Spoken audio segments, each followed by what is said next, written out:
Existe um tipo de luxo que só funciona enquanto ninguém faz perguntas. Ele brilha melhor quando o público olha de longe, quando o som da cidade vira pano de fundo, quando a arquitetura vira cenário e não prova, porque quando alguém aproxima o rosto de um palácio e pergunta: como isso se sustenta? O encanto muda de natureza. Ele deixa de ser beleza e vira mecanismo. E mecanismo sempre tem custo. O Palácio do Catete é um desses lugares onde o custo não está só na pedra, no ferro, no mármore e na madeira.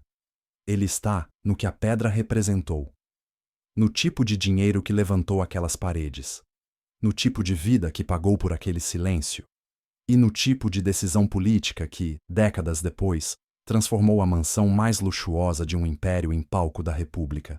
A história sombria do Catete não é uma história de assombração fácil. É pior do que isso, porque é real. É a história de um edifício que atravessou regimes, vaidades, crises e tragédias, sem nunca perder o mesmo talento: parecer elegante enquanto engole a cidade por dentro. Você pode passar pelo bairro do Catete num dia comum e não perceber. O trânsito empurra, a pressa puxa, o rio segue com sua própria lógica. Mas, atrás de grades e árvores, existe uma massa branca e imponente que parece deslocada do país que a cerca. Um corpo de outro tempo, com um jardim que tenta domesticar o calor, e uma fachada que insiste em ser lembrada. Há detalhes que denunciam a intenção. O palácio não foi feito para ser bonito. Ele foi feito para impor, para causar aquela sensação silenciosa de hierarquia inevitável. Você vê a simetria, vê o desenho calculado, vê o peso dos materiais e entende o recado sem que ninguém precise dizer. Aqui, quem manda não precisa gritar. O nome original não era Palácio do Catete, era Palácio Nova Friburgo, uma assinatura de quem podia batizar a própria grandeza. E quem mandou construir aquilo não era um homem qualquer. Antônio Clemente Pinto, Barão de Nova Friburgo, um dos símbolos máximos da elite cafeeira do Segundo Reinado.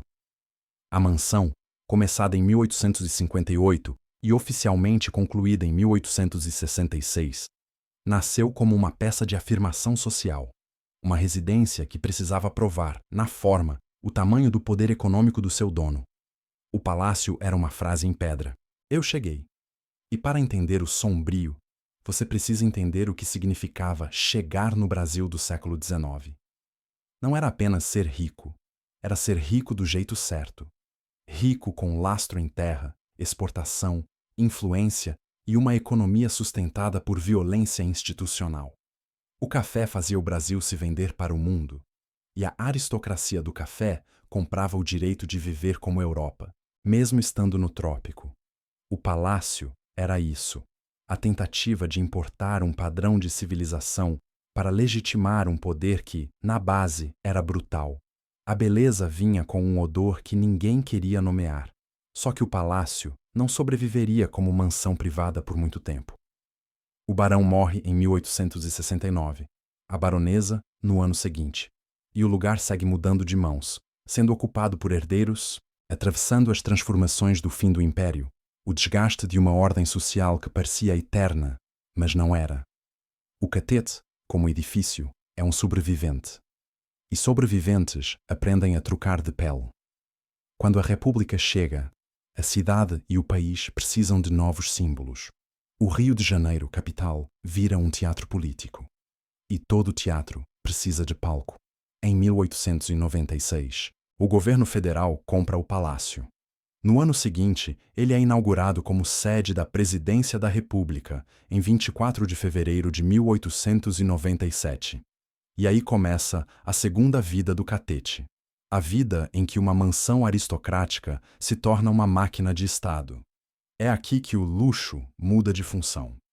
Antes, ele servia para encantar convidados e confirmar o status de uma família. Agora, ele serve para encenar poder, para receber ministros, embaixadores, militares, para concentrar decisões, para produzir solenidade, para dar ao governo uma aparência de estabilidade, mesmo quando o país não tinha. O palácio vira uma embalagem, e embalagens, no poder, são perigosas, porque quando o país está em crise, o palácio precisa parecer firme. Quando a política está em guerra, o palácio precisa parecer civilizado. Quando o povo desconfia, o palácio precisa parecer inevitável. A estética vira estratégia. Mas não existe estratégia sem bastidores. Toda construção de luxo funciona como dois prédios no mesmo prédio. Um é o prédio que aparece: escadaria principal, salões, vitrais, pinturas, portas altas, o brilho controlado. O outro é o prédio que ninguém vê: corredores de serviço, áreas de manutenção, rotinas, cheiros, ruídos, mão de obra, sistemas, regras. Você pode achar que está andando dentro de um símbolo e, na verdade, está andando em cima de uma fábrica. O catete, por dentro, foi pensado para impressionar. Há uma escadaria monumental de ferro fundido, importada e montada como prova de modernidade e capricho industrial. Há clarabóias que filtram luz, como se a luz também tivesse protocolo. Há salões com pinturas no teto que contam mitologias antigas para justificar o presente. O lugar inteiro é desenhado para criar aquela sensação de isso sempre existiu. Só que nada ali sempre existiu. Tudo foi pago. E pago não só com dinheiro. Para sustentar o brilho, o palácio precisa de operação. Precisa de limpeza constante, de manutenção contra a umidade, de madeira protegida, de metal preservado, de tecido trocado, de vidro cuidado, de jardim tratado. Precisa de gente, gente e mais gente.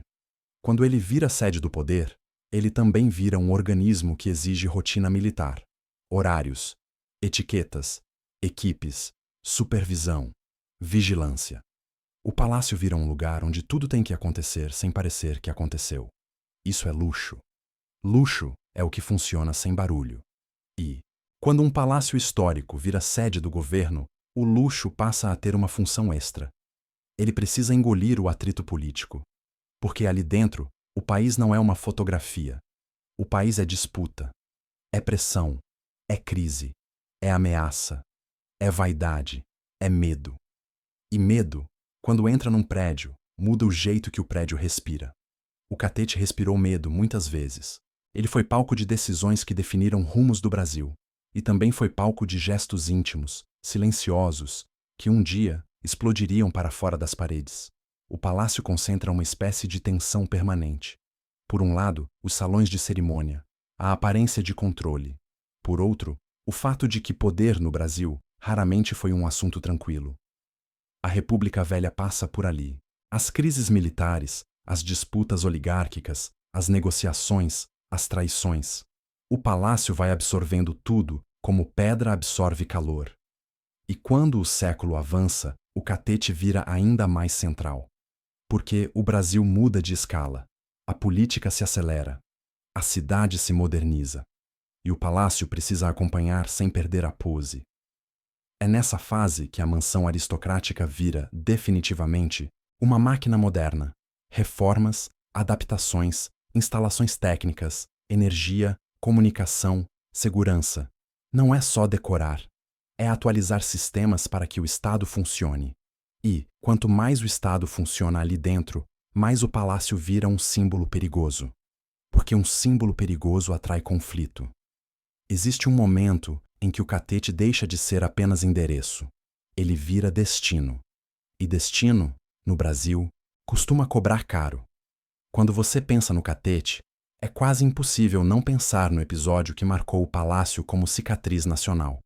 A morte de Getúlio Vargas, em 24 de agosto de 1954, dentro do edifício, após uma crise política que pressionava sua permanência no poder. O palácio, nesse instante, deixa de ser só sede administrativa. Ele vira cenário de uma ruptura emocional do país. E isso muda tudo. Porque um prédio, quando vira cenário de tragédia política, nunca mais volta a ser só prédio.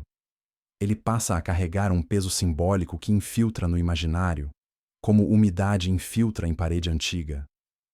O catete passa a ser lembrado não apenas pelas decisões assinadas, mas pelo silêncio depois do choque, pelas madrugadas tensas, pelos corredores carregados, pelo tipo de energia que sobra quando uma nação entra em luto e raiva ao mesmo tempo. E o mais sombrio disso é que o palácio fez o que palácios sempre fazem. Ele permaneceu, ele não desabou, ele não caiu, ele não se extinguiu. Ele absorveu o fato, foi atravessado por gente, virou notícia, virou memória e continuou ali. Como se a pedra fosse indiferente à dor humana. Só que não é indiferença, é função. O palácio foi feito para durar mais do que pessoas. E é isso que torna a pergunta inevitável. Por que esse lugar existe? Porque, se você tratar o Catete como uma mansão bonita, você perde a essência. A essência é que ele é a materialização de uma elite que quis provar que era eterna. E, ironicamente, a prova mais forte de que nada é eterno é que o Catete sobreviveu mudando de dono, de regime, de significado. O palácio continua de pé, mas o império acabou. O barão morreu. A república mudou. A capital saiu do Rio. O edifício se reinventou. Sobreviver exige adaptação. Em 1960, quando Brasília se torna a capital e a sede do poder se muda, o Catete perde sua função original como coração do governo federal. E aqui existe outro tipo de sombra, a sombra do lugar que fica. Lugares que perdem poder podem apodrecer ou podem virar relicário. O Catete escolhe a segunda via. No mesmo ano, ele se torna o Museu da República. É uma transformação elegante e, ao mesmo tempo, cruel. Elegante porque preserva o prédio, dá um destino institucional, abre o espaço ao público, cria uma ideia de patrimônio. Cruel porque, de certa forma, o museu é a forma civilizada de dizer: acabou, o palácio deixa de mandar. Ele passa a testemunhar. Mas testemunhas também são perigosas, porque testemunhas não deixam o passado sumir. E é aí que a história fica realmente interessante. Porque, quando o Catete vira museu, ele não se torna neutro. Ele vira campo de disputa de memória. O que se conta ali? O que se exibe? O que se silencia? O que se transforma em história oficial? O que vira curiosidade? O que vira reverência? O que vira incômodo? Um museu dentro de um antigo palácio político não é apenas um museu. É uma escolha de narrativa. E narrativa, no Brasil, é poder. Então, se o Império usou o palácio para afirmar riqueza, e a República usou o palácio para encenar Estado, o museu usa o palácio para administrar lembrança, para dizer, foi assim, para organizar o caos em vitrines, painéis, salões visitáveis, para domesticar o passado. Só que o passado não é domesticável, ele só pode ser administrado. E administrar o passado dentro de um palácio luxuoso tem um custo emocional, além do custo material.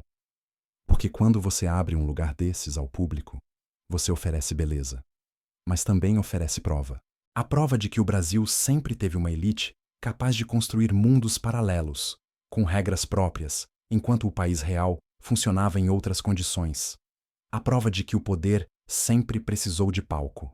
A prova de que decisões que mudaram vidas foram tomadas em salas lindas, e isso incomoda. E deveria. Porque a pergunta final nunca é: que palácio bonito? A pergunta final é sempre: quem pagou? Quem pagou pela construção? Quem pagou pela manutenção? Quem pagou pelo luxo? Quem pagou pela encenação do poder? Quem pagou pelo silêncio? Quem pagou, no fim, pelo direito de um prédio durar mais do que um país acredita que pode durar? E é aqui que a história do Catete volta ao início, e fica mais sombria. Porque por trás do neoclássico, do ferro importado, do jardim desenhado para parecer natural, existe a origem, o dinheiro do café, a elite escravocrata, o desejo de parecer Europa. Existe uma sociedade construída em camadas tão rígidas quanto as paredes do palácio. Existe a tentativa de transformar desigualdade em estética. O Catete é belo. Sim. Mas beleza. Quando nasce de certas estruturas, nunca é inocente. E, se você quiser entender de verdade o que esse palácio representa, você precisa entrar mais fundo. Precisa ir além da fachada, além do salão, além do vitral. Precisa olhar para as engrenagens, para o trabalho invisível, para a lógica de classe, para as reformas feitas para o Estado, para os dias de crise, para o peso simbólico que se acumulou ali dentro. Porque, por trás do luxo, o Catete sempre foi uma coisa só: uma máquina de poder. No próximo bloco, a gente vai abrir essa máquina. vai entender como uma mansão particular vira sede do governo, o que precisa ser instalado, escondido e controlado para que o palácio funcione como Estado. E por que, mesmo depois de perder o poder, ele continua mandando na memória. O que transforma uma mansão em sede de governo não é uma placa na porta.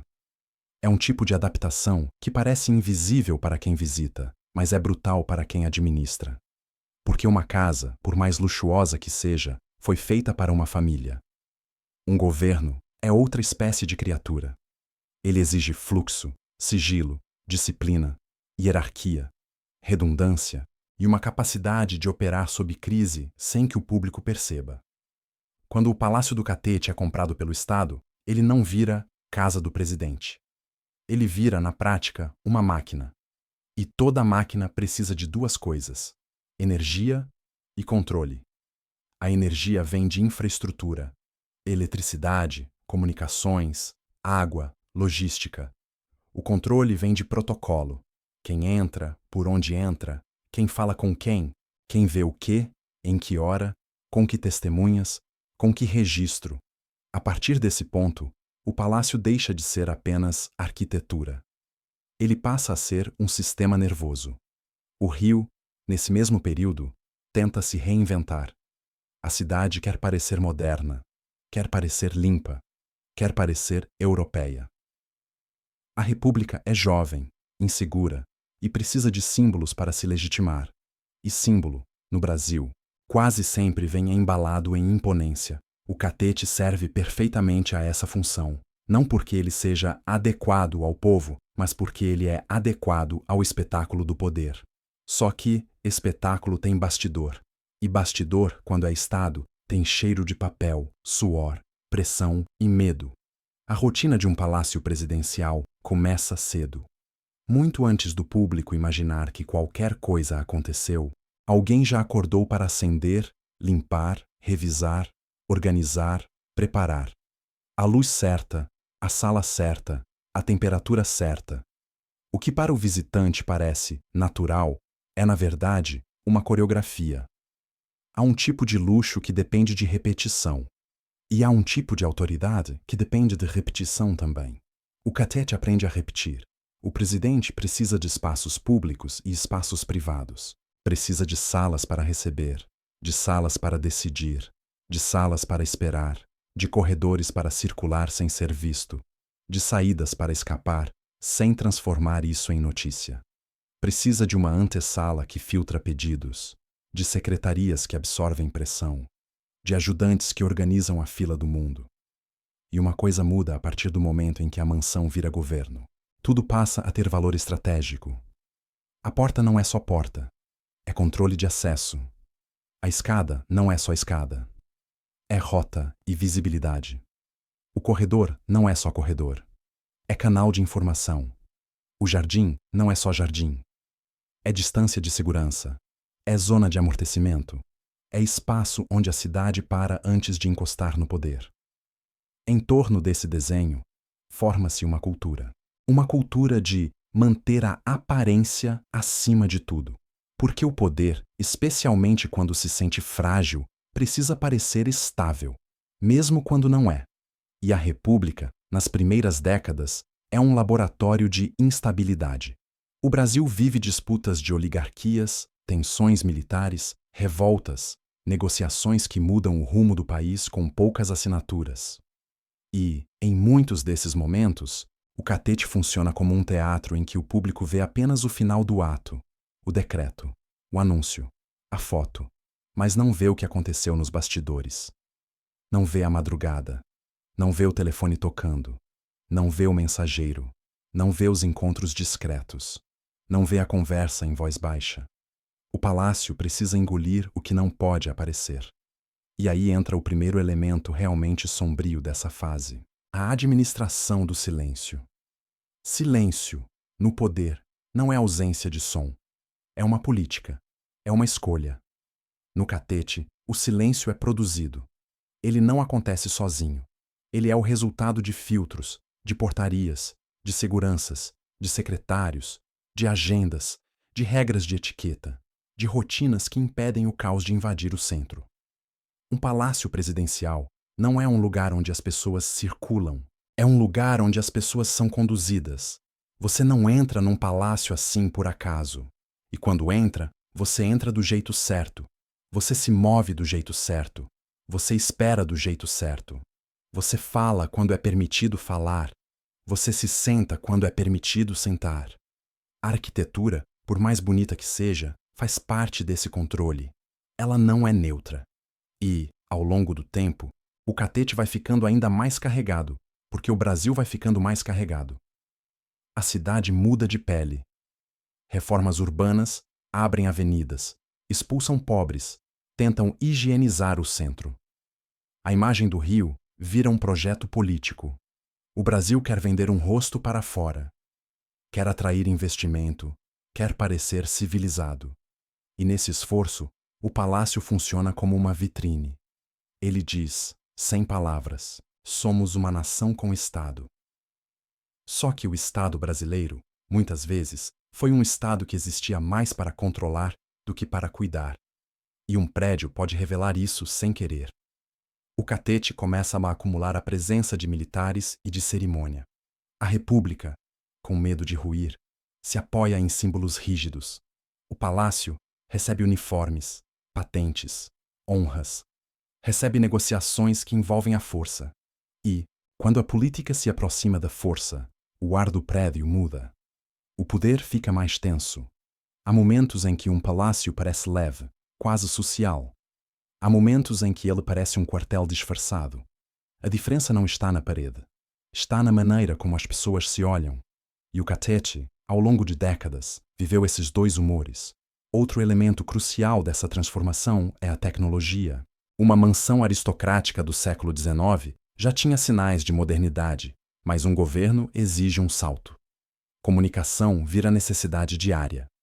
Telegrama, telefone, despacho, documentos, arquivos. A velocidade da informação começa a definir a velocidade do poder. Quem recebe a notícia primeiro, decide primeiro. Quem decide primeiro, domina o próximo dia. Então, dentro do palácio, cresce uma parte invisível, a burocracia. Burocracia é a máquina real do Estado. Ela é menos fotogênica que o salão, mas muito mais decisiva. No catete, a burocracia ganha salas, mesas, arquivos, rotinas. Ganha gente treinada para organizar, registrar, filtrar, responder. Ganha um fluxo que precisa funcionar sem tropeçar. Porque um tropeço vira crise. Um erro de protocolo vira constrangimento diplomático. Um documento fora do lugar vira vazamento. Um vazamento vira manchete. E manchete vira pressão. O palácio começa a operar com medo da imprensa. Isso também é moderno. A partir do momento em que a vida política vira assunto público constante, o catete deixa de ser só sede de decisões e vira gerador de imagem. Ele precisa administrar não apenas o que faz, mas como parece fazer. Precisa administrar a narrativa. E administrar narrativa significa escolher o que o povo verá. O palácio se enche de gestos calculados, reuniões anunciadas, recebimentos com foto, cerimônias com fala, assinaturas públicas. O poder passa a performar para existir, como se a performance provasse legitimidade. Só que a performance tem contradições. Enquanto o palácio encena ordem, o país vive desigualdade profunda.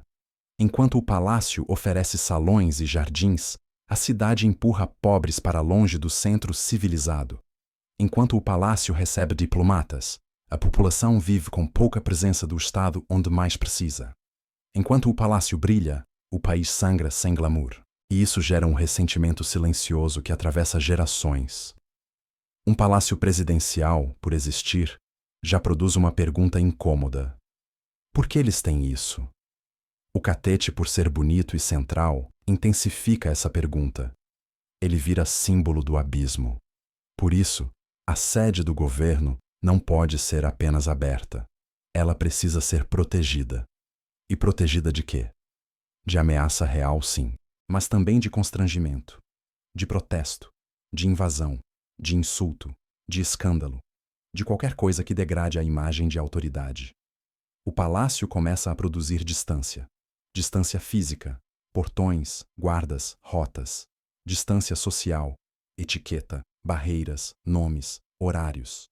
Distância simbólica, a sensação de que o poder mora num lugar inacessível. E aqui existe uma sombra específica. Quanto mais o palácio se protege, mais ele confirma o que o povo suspeita: que o poder não quer ser alcançado, quer ser visto, e visto do jeito certo. Só que o Brasil entra numa fase em que ver do jeito certo não é mais suficiente. As tensões políticas aumentam. A modernidade traz organização popular, ideologias, disputas intensas. A década de 1920 termina com o país fervendo. E quando o país ferve, o palácio esquenta por dentro. O catete se torna o coração de uma transição histórica. A Revolução de 1930 e a ascensão de Getúlio Vargas reorganizam o Brasil. O Estado ganha outra escala. O poder federal se centraliza. O país começa a ser governado com mais intervenção, mais projeto, mais controle. E o Palácio Presidencial deixa de ser apenas um endereço de diplomacia e vira um centro de comando. O catete, nessa fase, não é só um lugar onde se recebe, é um lugar onde se decide o rumo da vida nacional. E quando um prédio vira centro de comando, ele muda de atmosfera. O tempo ali dentro muda. As conversas ficam mais densas. O sigilo aumenta. O medo de vazamento aumenta. O medo de traição aumenta. O ritmo acelera. As noites ficam mais longas. O palácio começa a viver de urgência. E urgência é o combustível perfeito para o autoritarismo, porque a urgência sempre justifica exceção. O catete aprende a operar com exceção. A exceção entra de forma discreta. Isso é necessário. Isso é temporário. Isso é para preservar a ordem. Isso é para evitar o caos. O Estado cresce. O aparato se fortalece. O palácio vira um lugar onde se produz Estado. E produzir Estado é uma coisa que pode ser luminosa ou sombria, dependendo de como é feita. No Brasil, frequentemente, foi sombria. E aqui entra outra camada do palácio como máquina. A máquina não é apenas administrativa. Ela é emocional. Um palácio presidencial concentra vaidade, medo, ambição, paranoia, orgulho, carisma. Ele concentra pessoas que acreditam estar fazendo história e pessoas que sabem estar fazendo negócio. Ele concentra homens e mulheres que carregam o peso do país e homens e mulheres que apenas querem sobreviver ao próprio dia. A mistura é explosiva. E o catete, por décadas, foi o recipiente dessa mistura. Os corredores absorveram conversas que jamais seriam registradas. As salas absorveram decisões que seriam anunciadas como inevitáveis, mas nasceram de disputa. O palácio se torna um lugar onde o Brasil é escrito em tempo real, e muitas vezes escrito com caneta tremendo. O mais sinistro de tudo isso é que, por fora, ele continua belo. A fachada não muda com o humor do poder. O jardim não denuncia a madrugada. O vitral não mostra a tensão. O teto pintado continua contando mitos antigos, enquanto o país produz seus próprios mitos modernos. E mito moderno é perigoso, porque mito moderno transforma política em destino. Getúlio, no catete, não é apenas presidente. Ele vira figura, vira símbolo, vira centro de projeções. Para uns, salvador. Para outros, ameaça. Para muitos, uma contradição viva. E o palácio, como palco, amplifica. O catete vira o cenário definitivo do poder getulista. E isso significa que cada crise política se torna também uma crise de atmosfera. Conspirações, atentados, acusações, pressões militares, crises de legitimidade. O palácio, que deveria ser o lugar da estabilidade, vira o lugar do impasse. E impasse, em edifício de poder, tem uma característica: ele se alonga. Quanto mais você adia a resolução, mais o ar fica pesado. E quanto mais o ar fica pesado, mais as pessoas ficam tomadas por gestos impulsivos. O catete, na primeira metade do século XX, é um lugar onde o Brasil aprende a viver no limite. E quando você vive no limite por tempo demais, uma hora alguém quebra. O que acontece em agosto de 1954 não surge do nada. É o ápice de uma tensão acumulada. Um país dividido, uma imprensa agressiva, adversários pressionando, militares em posição, aliados oscilando, e dentro do palácio, uma pessoa no centro de tudo, cercada por paredes que foram construídas para durar mais do que qualquer vida. O prédio não oferece saída emocional. Ele oferece protocolo. Ele oferece rotina. Ele oferece fachada. Mas, quando a política vira tragédia, protocolo não salva. A tragédia, nesse caso, não é apenas um ato pessoal. Ela vira um terremoto institucional. O Catete, naquele dia, é atravessado por um tipo de choque que reconfigura a memória nacional. O palácio deixa de ser apenas onde o presidente mora e trabalha. Ele vira onde aconteceu. E onde aconteceu é uma categoria que muda o destino de um lugar. Depois disso, nada ali dentro é totalmente inocente. Cada sala carrega rumor. Cada corredor carrega imaginação. Cada detalhe se torna parte da história. O prédio vira um artefato. E artefato, paradoxalmente, é mais difícil de administrar que prédio vivo. Porque artefato precisa ser preservado, interpretado e exibido. Precisa se tornar narrativa. É por isso que, quando a capital muda e o Catete perde o poder formal, ele não perde o peso. Ele apenas muda de função. Mas a mudança de função não apaga o mecanismo. Ela só o reembala. O palácio passa a ser museu. E museu, nesse caso, não é descanso. É outra forma de controle. Controle de memória. Controle do que se conta. Controle do que se lembra e do que se esquece. Porque abrir as portas do antigo coração do poder para o público é um gesto que parece democrático, mas também é um gesto de curadoria. Você decide que o povo entrará como visitante, não como dono. Você decide que a história será vista por vitrines, não vivida. Você decide que a emoção será organizada em percurso. O Catete, então, se torna uma máquina diferente, uma máquina de passado. E é aqui que a história fica pronta para aprofundar o que realmente interessa. O que o palácio revela quando você para de olhar para ele como monumento e começa a olhar como prova. Prova de como o Brasil construiu sua elite. Prova de como o Brasil encenou seu Estado. Prova de como o Brasil lida com crise. Prova de como o Brasil transforma a tragédia em memória oficial. No próximo trecho, a gente entra nessa terceira vida do Catete. A vida em que ele não manda mais no presente, mas passa a mandar no imaginário. Como um palácio que já foi luxo privado e depois comando político vira um espaço público. E por que essa publicidade também tem sombras? Porque, no fim, um palácio não deixa de ser palácio só porque virou museu. Ele só muda o tipo de poder que exerce.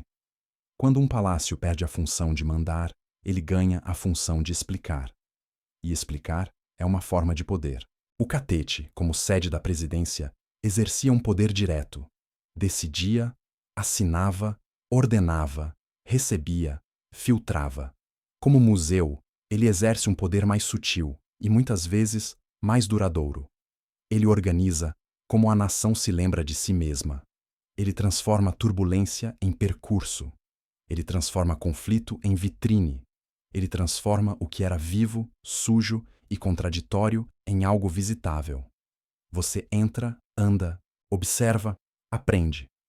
E sai com a sensação de que o passado foi entendido. Só que o passado, principalmente no Brasil, raramente é entendido. Ele é administrado. O Museu da República nasce em 1960, no mesmo movimento em que Brasília assume o papel de capital. E essa coincidência tem um simbolismo quase cruel. O poder vai embora do Rio, com toda a carga emocional, estética e histórica que a cidade carregava, e deixa para trás um edifício que era coração e palco. Em vez de demolir, em vez de abandonar, em vez de vender, o Estado faz algo inteligente.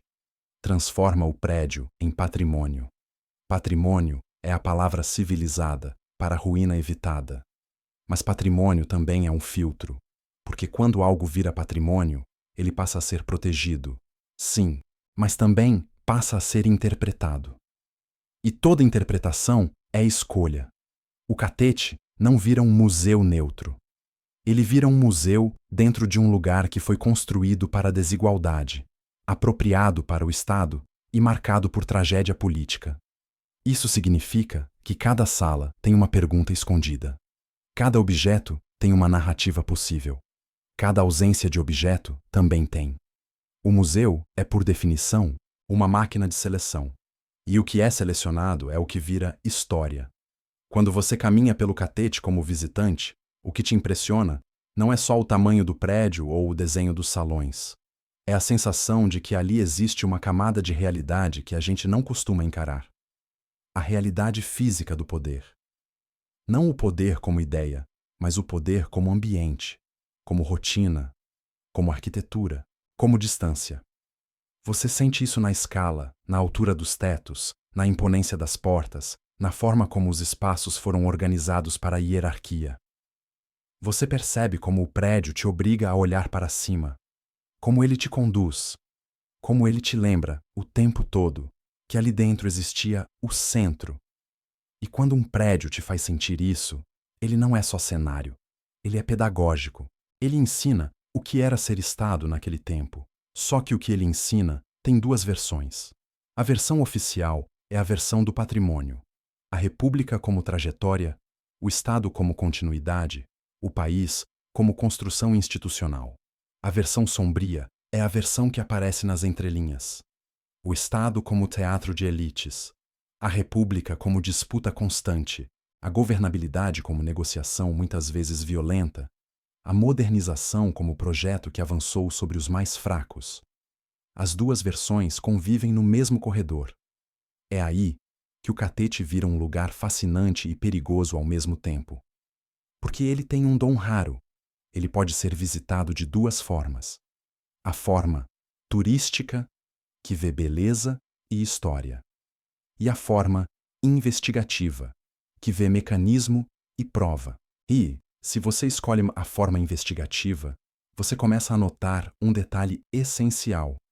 O palácio, mesmo como museu, preserva a lógica da distância. O visitante entra, mas entra como visitante. O visitante observa, mas observa de fora. O visitante aprende, mas aprende aquilo que foi preparado para ele aprender. Isso não é ruim. Isso é inevitável. Nenhum museu consegue entregar a totalidade. Mas, no caso de um palácio presidencial, a distância é parte da essência. A distância é o que o lugar sempre produziu. E, ao virar museu, ele mantém essa característica, só que de forma elegante. A elegância é o truque. E aqui aparece um outro aspecto sombrio, a estetização do poder.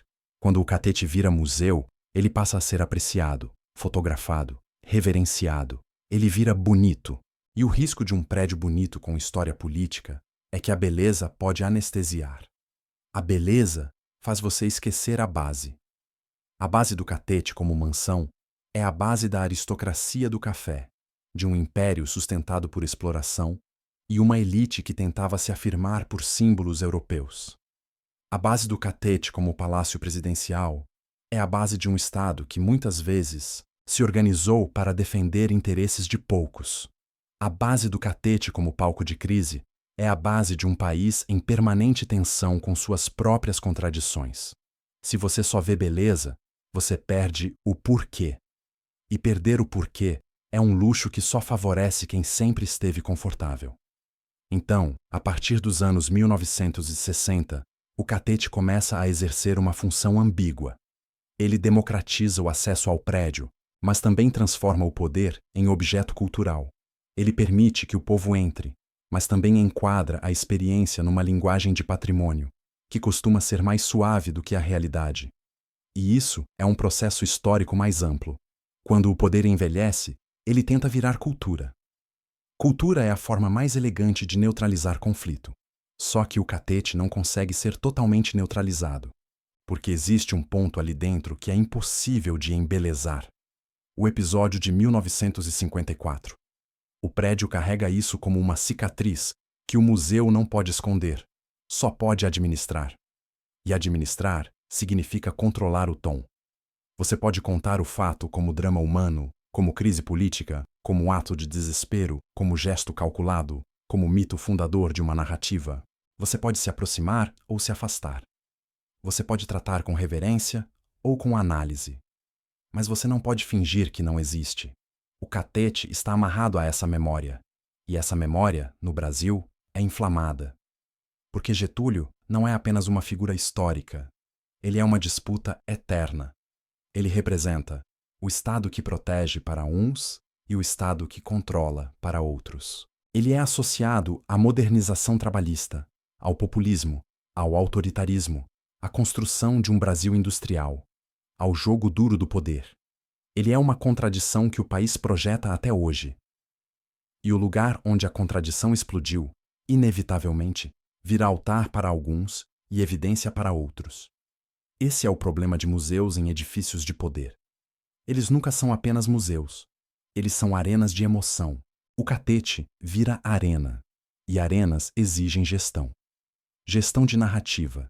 Gestão de segurança. Gestão de sensibilidade. Em determinados momentos históricos, a memória getulista reacende. Em outros, a rejeição ao autoritarismo se intensifica. A cada virada política do país, o catete pode ser lido de um jeito novo. Isso significa que o palácio, mesmo aposentado, continua ativo. Ele não decide leis, mas ele decide símbolos. Ele não assina decretos, mas ele sustenta imaginários. E imaginário, no Brasil, manda mais do que muita gente admite. Outro aspecto fundamental dessa terceira vida do catete é a questão da preservação física. Manter um palácio histórico no Rio de Janeiro é uma batalha contra um inimigo simples e constante, o desgaste. A cidade é quente, úmida, e o tempo é implacável. Madeira sofre, metal oxida, pintura racha, reboco mancha. E um palácio, por ser grande, amplifica tudo. Onde um prédio comum tem um ponto de infiltração, um palácio tem dezenas.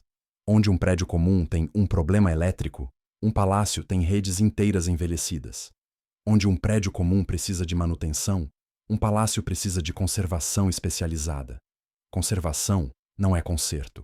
Conservação é disciplina.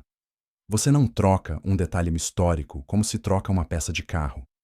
Você precisa estudar, comparar, buscar material compatível, contratar mão de obra específica, respeitar técnicas, preservar estilo. Você precisa fazer o novo parecer velho sem falsificar o velho, e isso é caro e lento. O museu, então, também vira uma máquina de gastos invisíveis. O público vê o jardim bonito, o salão limpo, a exposição, mas não vê o custo do restauro, o custo do cuidado, o custo de impedir que o prédio se desfaça. Não vê que, por trás de cada parede preservada, existe alguém brigando com o tempo. E aí volta a pergunta que atravessa toda na história do catete. Quem paga? Quem paga para preservar o símbolo? Quem paga para manter a memória organizada? Quem paga para manter de pé um lugar que foi construído por elite, usado pelo Estado e transformado em patrimônio? A resposta moderna é: o público paga. Não só com ingresso quando há, ou com impostos de forma difusa. O público paga com atenção, com presença, com valorização cultural, com a decisão coletiva de que aquilo importa. Se o público para de se importar, o palácio apodrece. E isso cria uma lógica perversa. O prédio precisa ser relevante para sobreviver. Não relevante como tendência, mas relevante como símbolo. Relevante como lugar que ainda diz algo. Relevante como espaço onde a república se olha no espelho. Relevante como memória que ainda incomoda ou inspira. O catete, nessa terceira vida, precisa manter o equilíbrio entre duas coisas que se odeiam: educação e espetáculo. Educação exige nuance. Espetáculo exige simplificação. Educação quer contradição. Espetáculo quer personagem. Educação quer contexto. Espetáculo quer cena. E o museu, para existir, precisa atrair gente. Precisa manter o interesse vivo. Precisa ser visitado. Precisa ter programação, eventos, atividades, exposições, debates. Precisa dialogar com o presente. Isso é bom, mas também é perigoso, porque quando você transforma um lugar de poder em espaço cultural, você corre o risco de transformar o poder em estética, de transformar conflito em atração, de transformar dor em roteiro, de transformar o passado em entretenimento. O Catete caminha nessa linha fina. E é por isso que a história sombria dele, nessa fase, não é mais sobre o que aconteceu. É sobre como se conta. Como o Brasil conta o próprio poder. Como o Brasil conta a própria elite. Como o Brasil conta a própria tragédia. E, principalmente, como o Brasil escolhe esquecer partes para conseguir conviver consigo mesmo. O palácio, como museu, vira uma máquina de esquecimento seletivo também. Mesmo quando tenta ser completo, ele não consegue ser total. E aquilo que não entra na exposição continua existindo como sombra. A sombra do trabalho invisível que sustentou o luxo. A sombra dos interesses econômicos que transformaram café em mármore. A sombra das pessoas expulsas da cidade, modernizada, para que a capital parecesse civilizada. A sombra da violência política, que sempre rondou a República. A sombra de que o Estado foi, muitas vezes, o nome elegante para o controle. Nada disso desaparece porque o prédio virou bonito. Ele apenas fica mais silencioso. E esse silêncio, no Catete, é o que mais assusta. Porque é o silêncio de um lugar que já viu tudo e continua de pé. Um lugar onde o tempo passou por cima de pessoas, regimes e ideologias. E o edifício ficou. Como se a pedra dissesse: vocês mudam. Eu permaneço. Mas permanecer tem preço. E o preço da permanência, no Catete, sempre foi pago em camadas. Por dinheiro, por trabalho, por decisão política, por curadoria, por esquecimento, por seleção. No próximo trecho, a gente vai voltar um passo e olhar para o Catete como prova material do Império. Não apenas como mansão, mas como instrumento de legitimação de uma elite. Vamos abrir o luxo por dentro.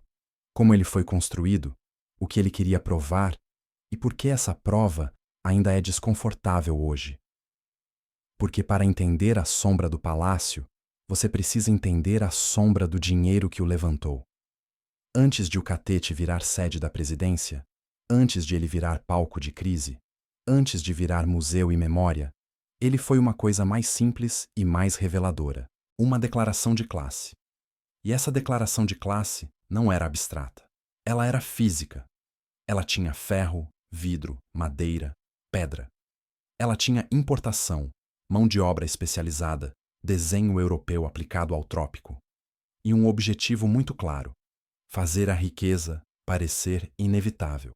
O Palácio Nova Friburgo não nasceu para ser casa confortável. Ele nasceu para ser prova.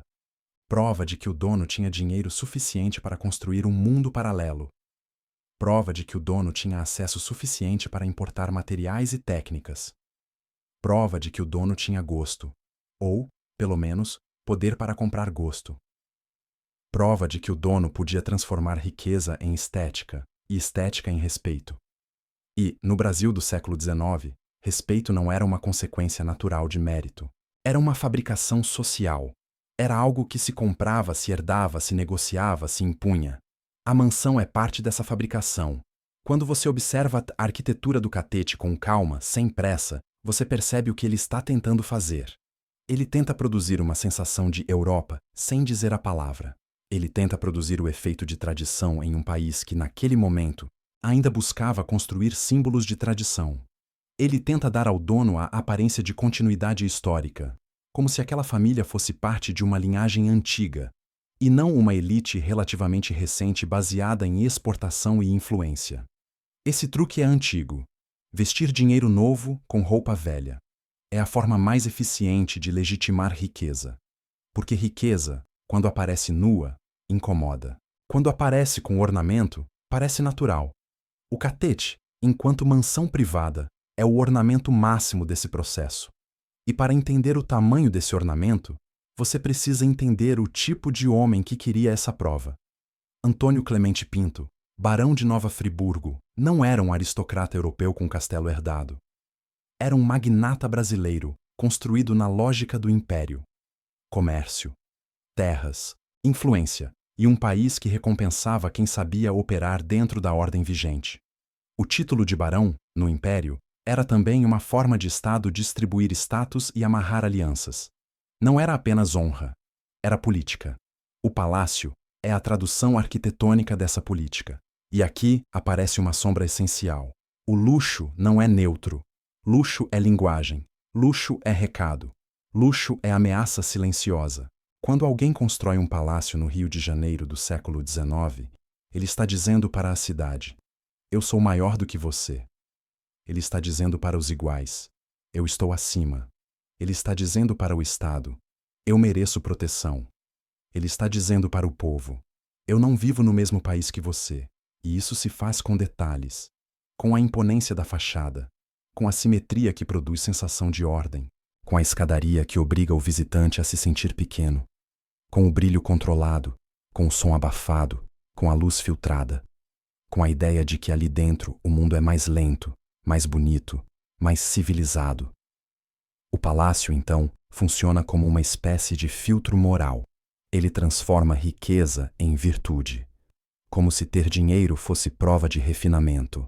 Mas, num país como o Brasil do século XIX, a origem desse dinheiro quase nunca era refinada. Essa é a parte que não se vê nas fotos. O Segundo Reinado, especialmente nas décadas centrais do século XIX, vive a expansão do café como motor econômico. O café transforma o Brasil em fornecedor global e cria uma elite de exportação. Essa elite acumula capital e, com capital, compra influência, compra terras, compra títulos, compra estilo, compra palácios. E esse acúmulo se dá numa sociedade onde a desigualdade era estrutural e violenta, onde a escravidão existia como base de uma economia e de uma cultura de poder. Mesmo quando a mansão não mostra isso, ela depende disso. A mansão não é apenas fruto do trabalho de artesãos e operários na obra. Ela é fruto de uma economia inteira, de uma estrutura social que permitia que alguns acumulassem em escala absurda, enquanto muitos não tinham nada. Isso é o que torna a beleza desconfortável, porque a beleza aqui é um subproduto de uma ordem que você não quer admirar. E é por isso que, quando você fala a mansão mais luxuosa do império, o luxo não pode ser tratado como algo leve. Luxo, nesse contexto, é sintoma. Sintoma de uma elite que queria se ver como civilização. Sintoma de um país que queria parecer moderno, mas era profundamente desigual. Sintoma de um poder que precisava de fachada para não se revelar como era. O palácio é a máscara perfeita. E toda máscara tem custos invisíveis. Vamos imaginar a construção não como uma obra bonita, mas como operação. No século XIX, levantar um edifício de alto padrão exigia planejamento e cadeia de suprimentos complexa. Materiais finos não estavam simplesmente à disposição. Era preciso importar, era preciso negociar, era preciso transportar, era preciso armazenar, era preciso montar, era preciso manter artesãos competentes trabalhando por longos períodos. Cada uma dessas etapas significa dinheiro em movimento. E dinheiro em movimento significa gente em movimento. Mas a diferença é que a mansão não registra essa gente. A mansão registra o dono. É assim que o luxo apaga trabalho. A escadaria aparece. O nome do pedreiro não. O vitral aparece. O nome do artesão não. O ferro fundido aparece. O nome de quem carregou, montou e ajustou não. Esse apagamento é parte do pacote. Porque luxo precisa parecer natural. Precisa parecer que nasceu pronto. Precisa parecer que sempre esteve ali. Por isso, quando a mansão vira palácio presidencial, ela se encaixa com facilidade. O Estado também gosta desse apagamento. O Estado também gosta de parecer inevitável. É o mesmo truque em outra escala, mas, no período imperial, o truque tinha uma função adicional: transformar dinheiro em nobreza. A nobreza do Império Brasileiro, ao contrário da nobreza europeia, era mais maleável. Não era a mesma coisa que ter uma linhagem de séculos. Era um sistema de títulos e distinções que o Estado distribuía e que a elite usava para se estabilizar. A mansão vira a prova material de que o título faz sentido, de que o barão não é só barão no papel, mas barão na vida. E essa teatralidade de classe era essencial numa sociedade onde muitos ricos eram novos, onde a riqueza do café crescia rápido e onde o prestígio precisava ser construído. O palácio, então, é um investimento em legitimidade. Só que legitimidade, quando comprada, tem uma fragilidade embutida. Ela depende do cenário. Se o cenário muda, a legitimidade desmancha. E o Brasil, na segunda metade do século XIX, começa a mudar de cenário de forma inevitável. O império sofre pressões internas e externas. A escravidão se torna um problema político crescente. As elites começam a divergir. O exército ganha força como ator político. A cidade do Rio se transforma. A ideia de república se intensifica. O fim do império deixa de ser impensável e passa a ser possível. E quando o fim do império se torna possível, a mansão como símbolo de elite imperial começa a parecer arriscada. Porque símbolos são vulneráveis. Eles podem virar alvo. Eles podem virar prova contra você. Eles podem virar lembrança de uma ordem que está caindo. É por isso que quando o Estado compra o catete em 1896, ele também compra uma coisa simbólica. Ele compra a capacidade de reaproveitar o cenário. A República pega o que era símbolo do Império e transforma em símbolo do novo Estado. Ela faz isso não por respeito à história, mas por pragmatismo. Porque prédio bom é prédio bom. Porque palácio pronto é palácio pronto. Porque a imponência serve a qualquer regime. Isso é mais sombrio do que parece. Porque significa que o poder, no Brasil, muitas vezes, troca de mãos, sem mudar de lógica. Troca de bandeira. Troca de discurso. Mas mantém a necessidade de palco. O catete é um exemplo perfeito dessa continuidade de estética. O Império queria parecer nobre. A República queria parecer estável. Os dois usaram o mesmo tipo de linguagem. E essa linguagem é elitista por natureza. O palácio, então, revela uma verdade incômoda. O Estado brasileiro, mesmo quando muda, gosta de se representar como elite. Ele gosta de se ver como acima. Ele gosta de distância. Ele gosta de ritual. Ele gosta de cenário. E o povo, na maior parte do tempo, é convidado a olhar de fora. Quando o catete vira museu, o povo entra. Mas entra em fila. Entra com percurso. Entra com horário. Entra com regras. Entra como visitante. A distância continua existindo. Só muda de forma. E isso nos leva a um ponto essencial. A mansão não é só luxuosa. Ela é um instrumento de engenharia social. Ela ensina comportamento. Ela ensina quem manda. Ela ensina quem merece silêncio. Ela ensina quem pode esperar.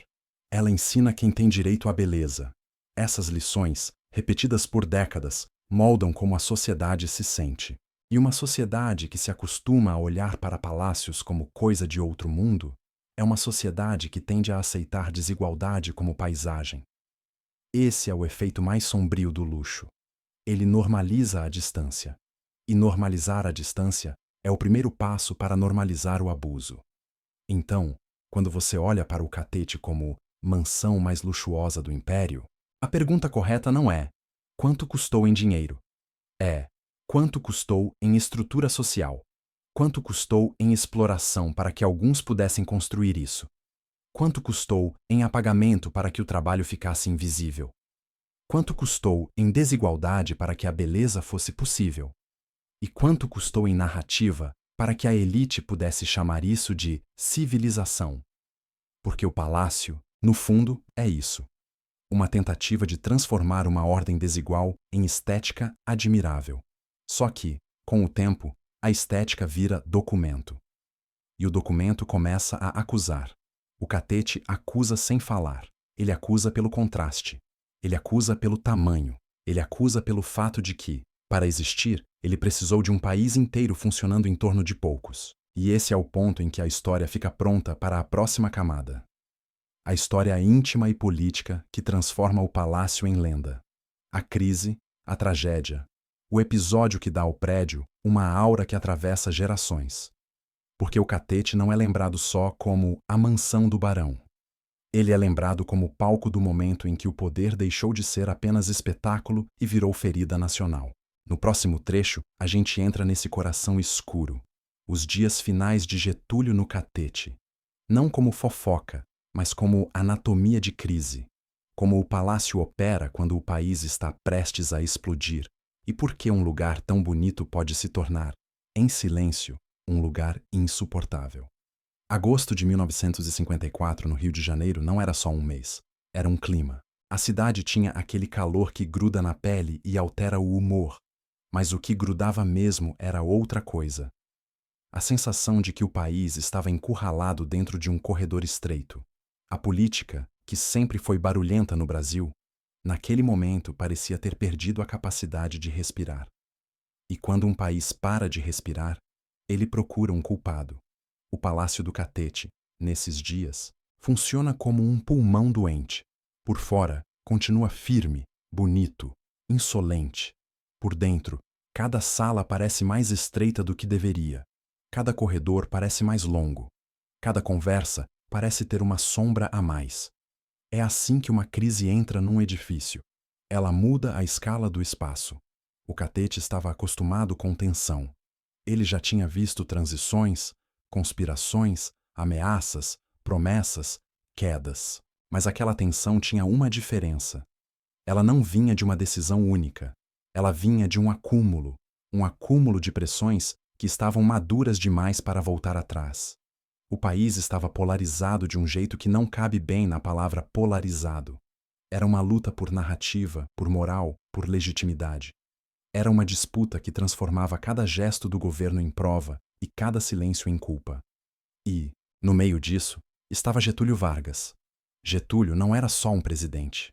Ele era um conceito, um conjunto de projeções, um espelho em que o Brasil via, ao mesmo tempo, proteção e ameaça. Para uns, ele era o homem do Estado que organiza e defende. Para outros, ele era o homem do Estado que controla e sufoca. O detalhe mais perigoso de figuras assim é que elas deixam de ser avaliadas como gestores. Elas passam a ser julgadas como destino. E quando um homem vira destino, o país começa a exigir sacrifício. O estopim que transforma a crise em ponto sem retorno não nasce dentro do Catete. Ele acontece fora, na rua, com violência. Um atentado contra um opositor de alto perfil num bairro residencial atinge também um oficial das Forças Armadas. Uma bala que não era só política passa a ser também militar. Quando o sangue encosta no uniforme, a crise muda de natureza. A partir desse momento, o Catete deixa de ser apenas sede do executivo. Ele vira o alvo da pressão institucional mais perigosa que existe. A pressão armada, formal ou informal, direta ou simbólica. E o Palácio entende isso rápido. Porque o Palácio é feito para perceber mudança de vento. Os dias que seguem são uma escalada. A investigação, os nomes, as suspeitas, as acusações. A imprensa inflama. O Congresso se agita. As ruas se dividem. A oposição sente o cheiro da queda. A base do governo tenta segurar a estrutura. E dentro do Catete, a rotina vira uma sequência de emergências. O Palácio começa a operar como bunker. Numa crise desse tamanho, a administração do tempo muda. O dia não tem mais começo, meio e fim. Ele vira uma repetição de reuniões, telefonemas, memorandos, entradas e saídas. A madrugada vira extensão do expediente. A luz acesa em certas janelas, de noite, vira mensagem para a cidade. Algo está acontecendo, e a cidade aprende a ler isso. O Catete, de repente, não é um prédio, é um termômetro. E o termômetro está estourando. Uma das coisas mais sombrias em crises políticas é a forma como elas transformam pessoas em funções. Amigos viram riscos, aliados viram dúvidas, palavras viram provas. A lealdade, que em tempos normais é uma coisa moral, vira uma coisa logística. Quem está do seu lado e por quê? Por convicção? Por medo? Por interesse? Por cálculo? No Palácio, essa pergunta é diária. Em torno de Getúlio, o círculo se aperta. Ele precisa decidir e, ao mesmo tempo, precisa sobreviver ao ato de decidir. Porque qualquer decisão pode ser lida como fraqueza. Recuar parece culpa. Avançar parece arrogância. Ficar parece obstinação. Sair parece derrota. É o tipo de labirinto que não tem saída limpa. E o Catete, como edifício, piora esse labirinto. Porque palácios produzem uma sensação de permanência. Eles fazem o ocupante acreditar que ainda existe chão firme, mesmo quando o chão já está rachado. A arquitetura vira ilusão. Mas a ilusão não segura o país. Dentro do palácio, o clima é de disputa silenciosa. Disputa entre civis e militares. Disputa entre resistir e ceder. Disputa entre preservar o governo e preservar a vida. Disputa entre o que é possível e o que é digno. E quando a crise chega nesse ponto, uma coisa acontece. O presidente deixa de ser apenas presidente. Ele vira refém do cenário. Porque se ele ficar, ele precisa enfrentar o ultimato. Se ele sair, ele precisa aceitar a humilhação. E humilhação, para alguém que construiu a própria figura como símbolo nacional, não é apenas um sentimento. É um colapso de narrativa.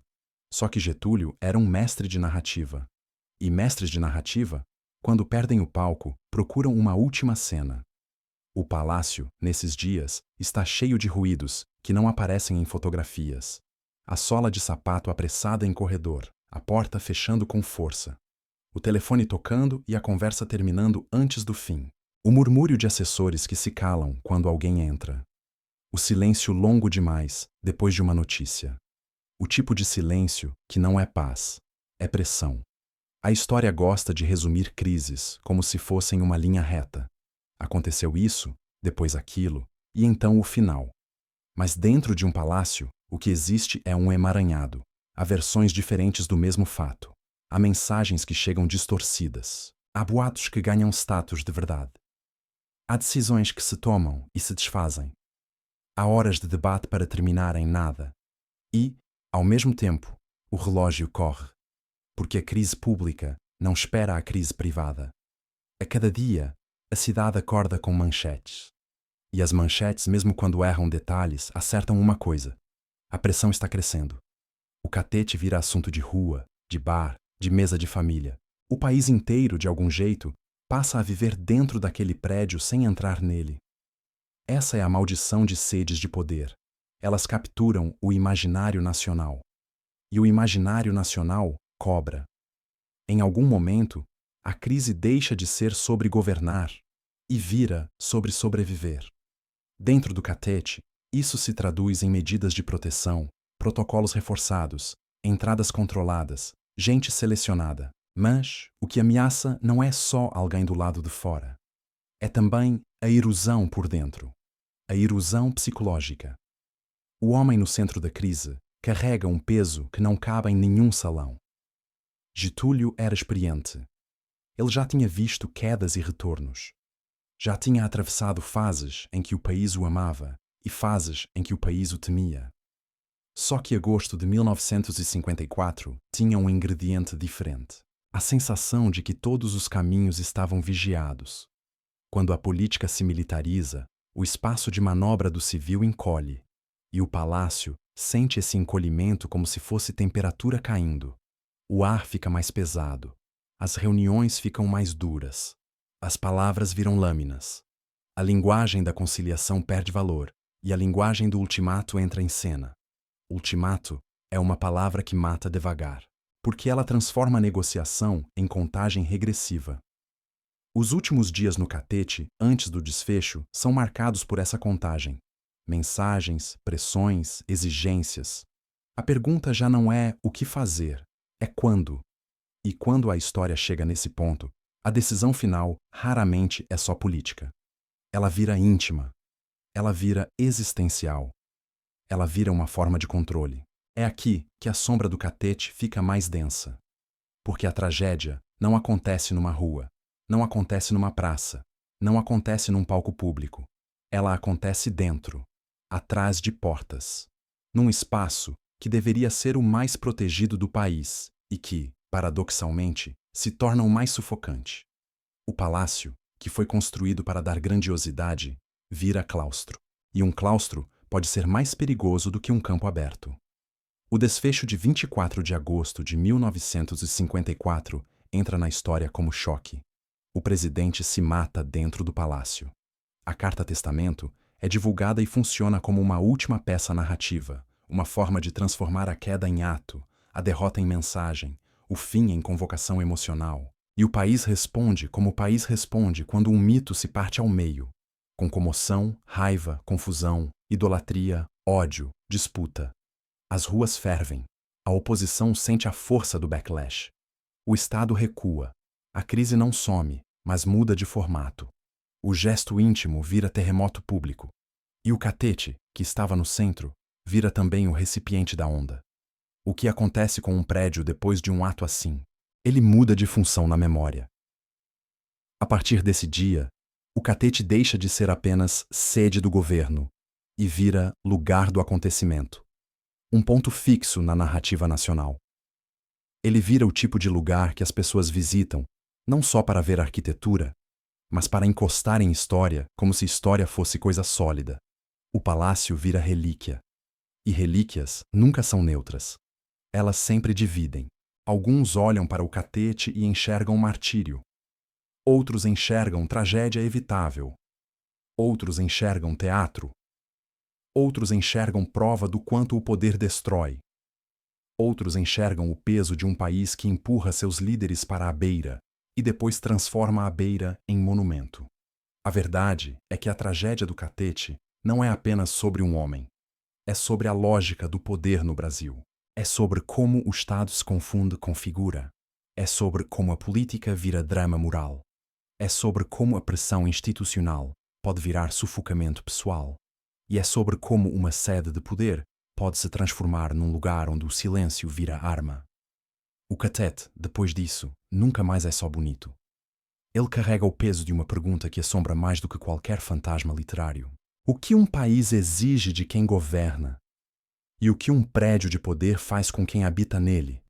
Porque palácios são feitos para durar, mas seres humanos não. E quando um ser humano percebe isso do modo mais cruel, ele pode tentar uma última coisa: escolher o fim para não ser levado por ele. Essa escolha, por mais que cada um interprete de um jeito, marcou o catete para sempre e marcou também a terceira vida do palácio, como museu, porque, quando você abre um palácio ao público, você abre também o acesso a essa ferida. Você permite que pessoas caminhem por corredores onde a história do país mudou de direção. Você transforma o lugar em aula, em altar, em disputa. No próximo trecho, a gente fecha o arco. Como o catete sobreviveu depois do trauma, como ele foi transformado em Museu da República e como essa transformação, que parece civilizada e pacífica, também é uma forma de poder.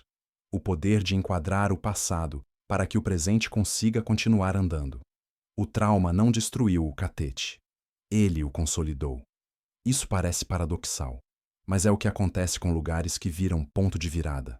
Um prédio comum envelhece e some do mapa emocional do país. Um prédio que concentra um acontecimento histórico vira fixo. Ele entra no repertório do imaginário. E, a partir daí, passa a ser preservado não apenas por razões estéticas, mas por necessidade simbólica. O catete, depois de 1954, deixa de ser só sede administrativa. Ele vira cicatriz nacional visível. E cicatriz nacional, quando não é encarada, vira culto. Nos anos seguintes, o Brasil segue sendo o Brasil. Instável, intenso, contraditório. A presidência continua funcionando ali, porque ainda era ali que o poder federal estava instalado. Mas o peso acumulado já era grande. O catete virou um lugar onde a política parecia mais dramática do que precisava ser. Não porque o prédio causasse isso de forma literal, e sim porque ele já estava saturado de simbolismo. E simbolismo, quando cresce demais, começa a atrapalhar a governabilidade. A mudança da capital para Brasília, em 1960, encerra a era do catete como coração do Executivo Federal. E aqui existe uma escolha histórica importante. O que fazer com o palácio? O Brasil poderia ter feito o que muitos países fazem com símbolos antigos: abandonar, vender, transformar em ruína discreta, permitir que o tempo resolvesse. Ou poderia ter feito algo mais estratégico: institucionalizar o passado. Ele escolheu institucionalizar. Transformar o catete em Museu da República foi uma decisão inteligente e, ao mesmo tempo, ambígua. Inteligente porque preserva, educa, dá destino. Ambígua porque a própria ideia de Museu da República dentro de um palácio aristocrático e presidencial, cria uma narrativa específica, a República como herança ordenada, como continuidade, como construção inevitável. Mas a República Brasileira nunca foi inevitável. Foi disputa. Museus gostam de inevitabilidade. Disputas são difíceis de expor sem ferir. Então, o museu entra com a função de organizar. Organizar significa fazer escolhas sobre o que fica em evidência e o que vira pano de fundo. E aqui começa a fase mais silenciosamente poderosa do catete: o poder de enquadrar. Quando você transforma um palácio em museu, você transforma o visitante em público. E público, diferente de povo, é uma categoria controlável. O público entra com roteiro. O público entra com percurso. O público entra com placas. O público entra com linguagem institucional. O público olha e entende dentro de um marco. Isso é história. E isso é história. É uma frase que anestesia, porque ela sugere que está tudo resolvido, que o conflito ficou no passado, que a tensão já foi domada. Só que o que está dentro do catete, as estruturas de elite, a lógica de distância, as contradições do Estado, não ficou no passado. Ele apenas mudou de forma. Então, o museu vira uma experiência curiosa. Você visita um prédio que simboliza o passado, mas o prédio te ensina sobre o presente sem querer. Ele te ensina pelo que repete. E o que ele repete é: o poder gosta de cenário. O museu é montado com a intenção de preservar e educar. Mas, ao preservar, ele também reproduz a aura. Porque a aura do palácio não desaparece quando você coloca uma exposição. Pelo contrário, a exposição pode amplificar. Ela pode fazer o visitante sentir que está diante de algo maior do que ele. E esse sentimento de maior do que eu é a matéria-prima do respeito institucional. O catete, como museu, produz respeito. E respeito, quando não é acompanhado de crítica, vira reverência. A reverência é um risco, porque reverência transforma o Estado em templo. E Estado-templo não é saudável em nenhuma democracia. O catete também enfrenta uma questão prática que define tudo: dinheiro. Palácios são caros. Museus também. O catete, para existir como museu, precisa de manutenção constante, equipe, conservação de acervo, segurança, programação, reformas, adaptações. Precisa lidar com o desgaste de visitantes e com o desgaste do tempo. Precisa de orçamento, e orçamento é sempre disputa. Isso significa que, para sobreviver, o museu precisa ser relevante. Ele precisa atrair visitação, precisa justificar investimento, precisa provar que importa. E provar que importa, em cultura, pode cair em duas armadilhas: transformar história em espetáculo ou transformar história em catecismo. O espetáculo atrai, mas simplifica. O catecismo educa, mas congela. O catete tenta ficar no meio. Às vezes consegue, às vezes não. Ele abre espaço para exposições temporárias, debates, eventos no jardim, programações educativas. Ele se torna a parte viva do circuito cultural do Rio. E isso é uma coisa boa, porque impede que o prédio se torne mausoléu, mas também traz um dilema. Quanto mais você usa o palácio como espaço público, mais você precisa adaptar sem destruir. Adaptar um palácio histórico é um exercício de costura invisível. Você precisa adicionar sistemas modernos sem que pareçam modernos. Precisa modernizar segurança sem poluir estética. Precisa tornar acessível sem quebrar o desenho original. Precisa proteger sem transformar tudo em barreira.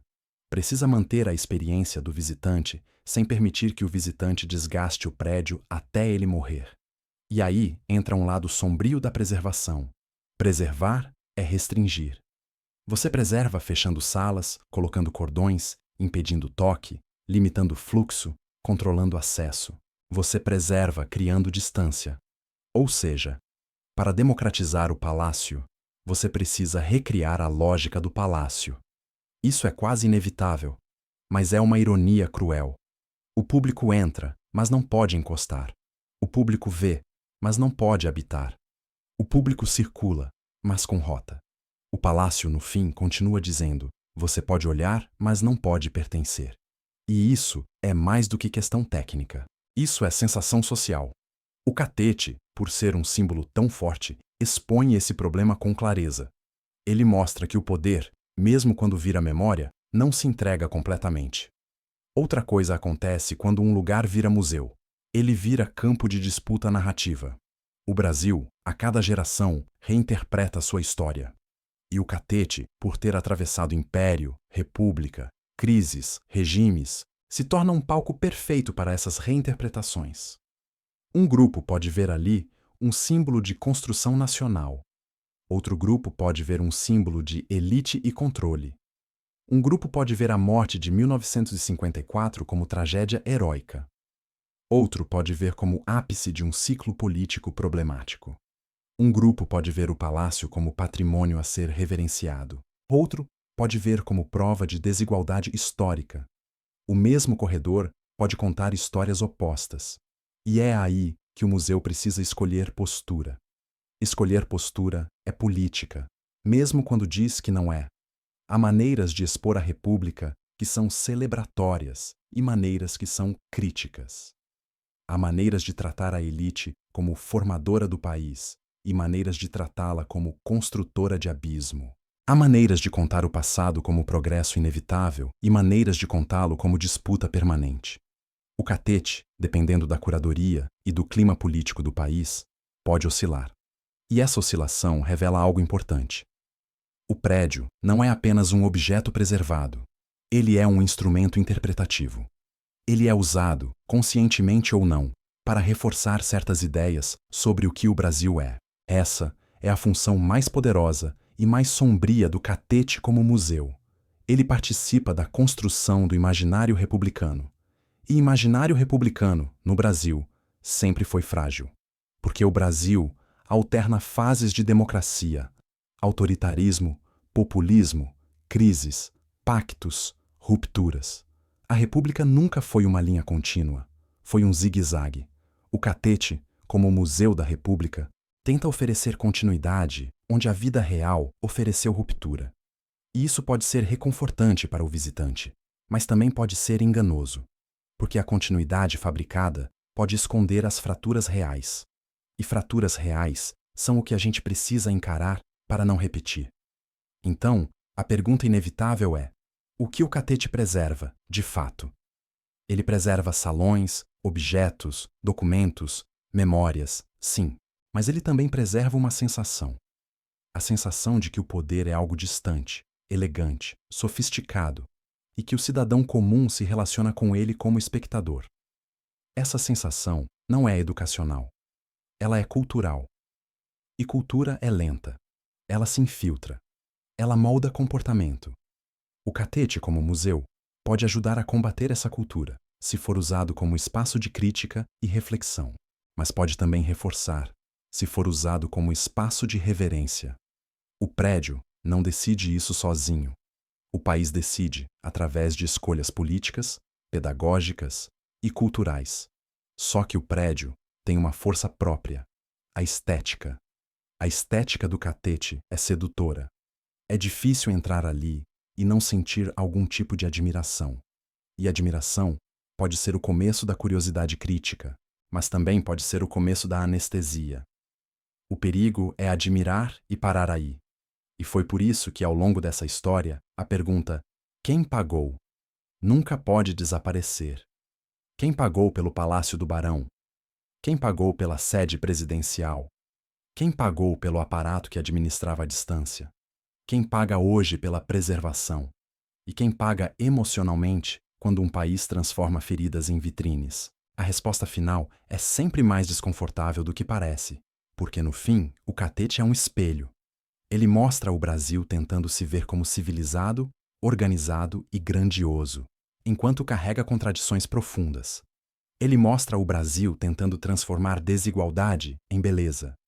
Ele mostra o Brasil tentando transformar crise em narrativa. Ele mostra o Brasil tentando transformar poder em cultura, para não precisar encarar poder como conflito. E esse esforço, por mais compreensível que seja, tem uma sombra. Ele pode fazer a gente se acostumar. Se acostumar com a distância. Se acostumar com a reverência. Se acostumar com a ideia de que palácios pertencem a outro mundo. E, quando você se acostuma com isso, você aceita que a política seja feita sem você. O catete, se usado com honestidade, pode provocar o oposto. Pode ensinar que o poder sempre foi humano, sempre foi disputado, sempre foi construído, e que símbolos não são sagrados. São ferramentas. No último trecho, a gente fecha a história com o presente. O que o catete significa hoje, por que ele ainda importa, e por que a mansão mais luxuosa do Império continua sendo uma pergunta viva sobre o Brasil. Porque o catete não é só um prédio antigo. Ele é um lembrete de que beleza pode ser máscara, e de que todo país precisa aprender a olhar por trás da máscara. O catete hoje é um lugar onde duas coisas coexistem sem pedir licença.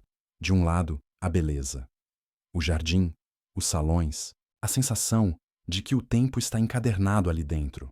De outro, a inquietação. Porque quando você entende o que aquele prédio representa, a beleza começa a ter peso. E esse peso não é só do passado, é do presente também. O Palácio do Catete é um resumo físico de como o Brasil lida com poder. Primeiro, como luxo privado, a elite construindo símbolos para legitimar riqueza. Depois, como Estado, a República ocupando o cenário e usando a mesma linguagem de distância. Em seguida, como tragédia, o poder encurralado dentro de si mesmo. Por fim, como museu, a memória institucional tentando organizar aquilo que foi disputa. Isso por si só já seria suficiente para explicar por que o catete importa. Mas existe algo mais incômodo. O catete não é só lembrança. Ele é uma pergunta viva. O Brasil mudou a lógica do poder ou só mudou o endereço?